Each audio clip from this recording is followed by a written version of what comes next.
Hello friends, मैं हूं आपका होस्ट दिव्यम और आप देख रहे हैं वाहू चैनल। ये वीडियो पार्ट 1 की कॉन्टिन्यूएशन में बनाया गया, तो उसमें मैंने बेसिक्स एक्सप्लेन किए थे। अगर आपने वो वीडियो नहीं देखा तो आई सजेस्ट कि आप वो देख लें ताकि आपको बेटर क्लैरिटी मिल सके। लिंक डिस्क्रिप्शन में दिया हुआ है। Let's start the topic. अगर आपको याद हो, मैंने इस वीडियो के पिछले पार्ट में आपको कुछ रेफरेंस चार्ट्स दिखाए थे जो एमिशन लेवल्स बता रहे थे।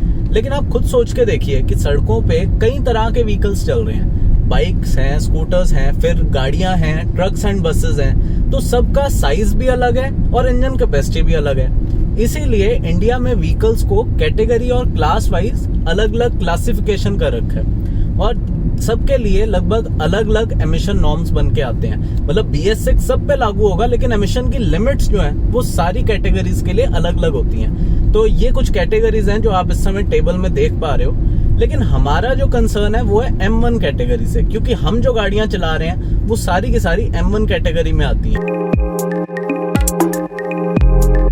अब बात करते हैं कि कंपनीज ने BS4 से BS6 आने के लिए चेंज को अडेप्ट कैसे किया। पेट्रोल में कुछ अलग चेंजेस हुए, डीजल में अलग हुए। लेकिन अगर मैं बेसिक ओवरव्यू की बात करूं तो कुछ इंजन में चेंजेस किए जाते हैं, फिर फ्यूल अलग तरीके का यूज किया जाता है। BS6 फ्यूल BS4 के कंपैरिजन में ज्यादा क्लीन है और जो बची कुची एमिशन है वो एमिशन सिस्टम में एडिशनल इक्विपमेंट्स को ऐड करके कम कर दी जाती है। तो एक एक करके बात करते हैं। पहले पेट्रोल की बात कर लेते हैं। तो पेट्रोल में अगर मैं इंजन के लेवल पे देखूं तो प्रोग्राम फ्यूल इंजेक्टर्स का यूज किया गया। तो अब ज्यादा एक्यूरेसी से सही टाइम देख के फ्यूल को इंजन के अंदर इंजेक्ट कराया जाता है। तो इससे एमिशंस तो कम हो ही जाते हैं और आपको थोड़ी बहुत फ्यूल एफिशिएंसी भी बेटर देखने को मिलती है। और इसके अलावा अगर फ्यूल की बात करें तो BS6 फ्यूल में सल्फर के अमाउंट को 5 गुना कम कर दिया गया। सल्फर कम होने की वजह से सल्फर ऑक्साइड्स ना के बराबर बनते हैं, तो एमिशन कम होता है। और IOCL जैसी कंपनीज का कहना है कि हमने BS6 जैसे क्लीन फ्यूल को प्रोड्यूस करने के लिए अपनी रिफाइनरीज में हजारों करोड़ की इन्वेस्टमेंट की है। तो वो एक चीज होगी।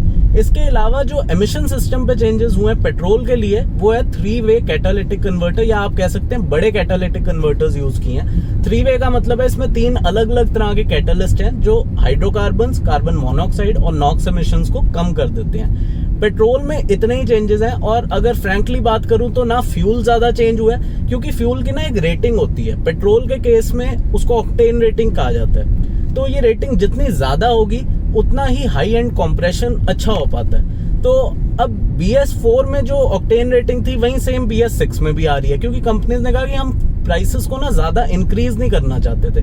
तो इसलिए अब अगर आप देखें ना तो ARAI जो फ्यूल एफिशिएंसी क्लेम करता है गाड़ियों की, वो मार्जिनली कम हो चुकी है। लेकिन अगेन इसको इंजन रीट्यूनिंग करके मैनिपुलेट किया जा सकता है।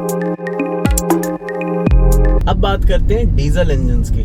यहाँ पे कंपनीज को अच्छी खासी मेहनत करनी पड़ी है, क्योंकि डीजल पोल्यूशन भी ज्यादा कर रहा है। BS6 में वैल्यूज को भी कम करने को कहा गया, डबल मेहनत होगी इनके लिए। तो डीजल की अगर बात करें तो सबसे पहले तो डीजल पार्टिकुलेट फिल्टर, ये ऑलरेडी डीजल गाड़ियों में आता था, लेकिन क्योंकि अब वैल्यूज को और ज्यादा कम करना है, PM वैल्यूज को 82% तक नीचे लाना है, तो इसको और रोबस्ट बनाना पड़ा। तो यहाँ पैसा लगा।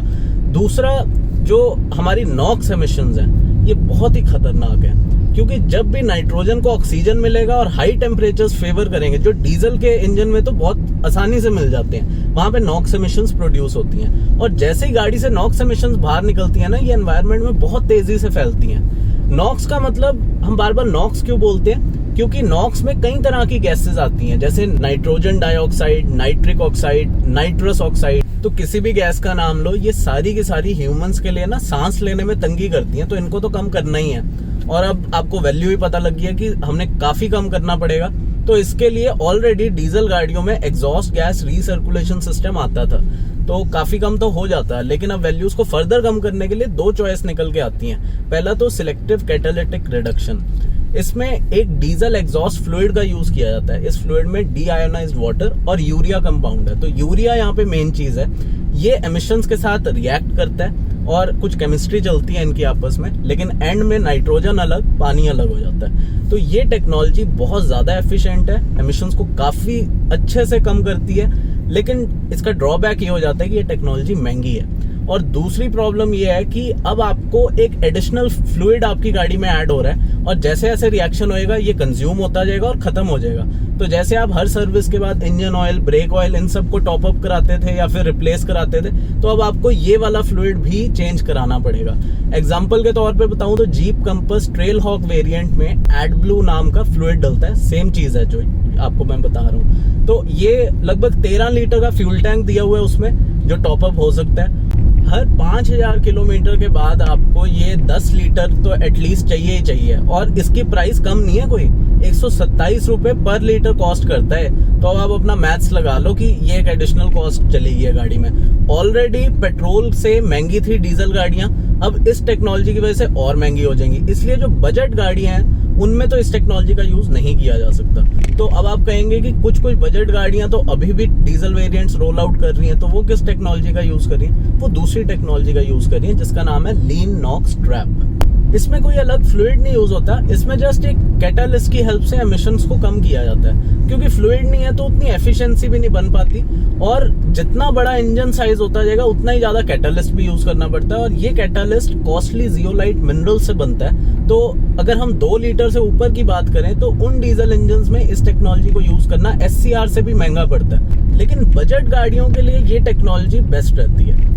लेकिन रिसर्चर्स कहते हैं कि दोनों टेक्नोलॉजी को इकट्ठे यूज करोगे तो डेफिनेटली आपको ज्यादा अच्छी एफिशिएंसी देखने को मिलेगी। और जैसा कि मैं आपको पहले ही बता चुका हूँ, BS4 से BS6 आने के लिए पेट्रोल गाड़ियों में ज्यादा मेहनत नहीं करनी पड़ी, इसलिए पेट्रोल की जो प्राइसेस हैं गाड़ियों की वो 4-5% ही बढ़ी हैं। 5 लाख की गाड़ी अब 5-25 की हो गई है। लेकिन डीजल में काफी अलग अलग इक्विपमेंट्स भी डले और अलग टेक्नोलॉजी का यूज हुआ, इसलिए इसकी प्राइस कम से कम भी 80,000 से 1 लाख तो बढ़ चुकी है। ऑलरेडी 1 लाख तो महंगी थी अब डीजल की गाड़ी, अब तो 2-2 लाख रुपए महंगी हो गई है पेट्रोल के मुकाबले में। और यही वजह है कि काफी कंपनीज ने डीजल को रोल आउट करना बंद कर दिया। तो क्या BS6 इतना ही था कि कुछ और भी है? 2 चीजें रह गई हैं जो सरकार ने 2020 में इम्प्लीमेंट नहीं की हैं, उसके लिए 2023 तक का आपको टाइम दिया गया। तो उसमें पहली तो है OBD मतलब ऑन बोर्ड डायग्नोस्टिक्स। इसका मतलब है कि गाड़ी के एमिशन सिस्टम में कोई भी प्रॉब्लम होगी तो अगर ये सिस्टम गाड़ी में लगा है तो वो आपको बता देगा कहाँ पे क्या प्रॉब्लम है। ये ऑलरेडी BS4 में भी आता था, लेकिन BS6 में इसकी एक्यूरेसी को और बढ़ा दिया गया, तो अब और ज्यादा महंगी टेक्नोलॉजी लगेगी डेफिनेटली। दूसरी चीज है रियल ड्राइविंग एमिशन टेस्ट। अब आप खुद सोचिए कि BS6 गाड़ी बन गई, कंपनी ने कहा बन गई, लेकिन वाकई में पता कैसे लगेगा कि ये BS6 जितनी ही एमिशंस कर रही है? नो डाउट कंपनी ने अपने एंड पे लैब में गाड़ी को टेस्ट किया है, लेकिन लैब में रियल ड्राइविंग कंडीशंस को एनैक्ट करना तो पॉसिबल नहीं है। इसलिए जब गाड़ी थोड़ा बहुत चल लेगी तो उसके बाद कुछ इक्विपमेंट्स का यूज करके गाड़ी के पीछे आप कह सकते हैं असेंबली लगाई जाएगी एग्जॉस्ट सिस्टम के एंड पे, और वो पता करेगी कि रियल टाइम पे गाड़ी कितना पॉल्यूशन कर रही है। उस टेस्ट में automotive industry standard 137 I think उसके हिसाब से कुछ टेस्टिंग होगी, जिसका मैं आपको अगर ब्रीफ आइडिया दूं तो लैप वाइज गाड़ी चलती है 10 किलोमीटर के लिए, और उसमें मैक्सिमम स्पीड गाड़ी की जाएगी 90 kmph, और उसमें एडिशनल गाड़ी में लोड भी रखा जाएगा लगभग 150 kg का। फिर टेस्ट किया जाएगा कि गाड़ी कितना पॉल्यूशन कर रही है, और तब असल में पता लगेगा कि गाड़ी पास है या फेल। सो फ्रेंड्स, इस पार्ट में इतना ही। मेरी तरफ से जो भी मैंने डिस्कशन करना था वो खत्म हो चुका है, लेकिन फिर भी अगर आपके कुछ सवाल हैं या कोई फीडबैक है तो उसको कमेंट सेक्शन में ज़रूर बताइएगा। और वीडियो अच्छा लगा हो तो लाइक एंड शेयर कर देना। चैनल पे नए हैं तो सब्सक्राइब भी कर दीजिए, और मैं आपसे मिलता हूँ जल्दी इसके पार्ट 3 में। Till then, bye.